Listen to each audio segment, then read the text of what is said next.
Part 6. The wedding. The wedding day was a month later. I was busy and happy as I got ready for the marriage.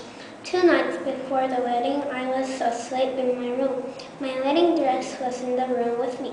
The night was windy and the wind made a strange noise. Suddenly, I woke up. There was a light in my room. I thought at first that it was morning, but when I looked at the window, I saw that it was still dark outside. Someone was in my room. Was it Mrs. Fairfax or Grace Poole? It was a woman, but a woman I had never seen before. She was big, tall, and strong. Her black hair was long and thick. She was dressed in a long white garment. I could not see her face. She held my wedding dress and veil up in front of her. She looked at her reflection in the mirror, and it was then that I saw her face. It was the most terrible face. She had large red eyes, and her skin was purple. She looked angry and dangerous. I felt great fear. Then she took my veil and tore it to pieces. She threw the pieces down on the floor and went over to look out of the window. Then she turned and started to come towards my bed. I was so frightened that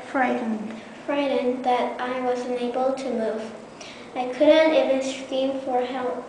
She's going to kill me, I thought. But then the light disappeared and the room was dark once more.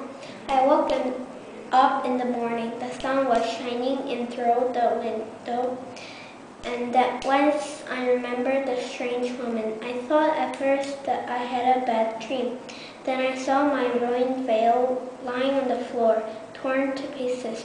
It was true. The strange woman was real. Mr. Rochester looked very worried and was silent for a long time when I told him about the woman, but he just said, "You had a bad dream, Jane. It was probably Grace Poole who tore your veil. But you dreamt that it was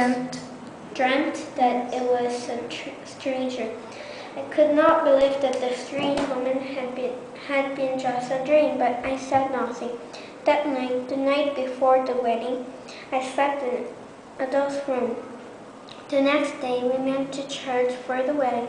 In the church, while the clergyman was speaking, someone threw open the church door and said, "Stop the wedding, it cannot go on. Mr. Rochester already has a wife. He is married to my sister." All the people in the church turned to see who was speaking.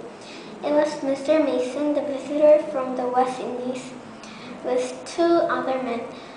What was he talking about? How could Mr. Rochester be married? My heart turned cold. I could not believe that this was happening on my wedding day. But where is Mr. Rochester's wife?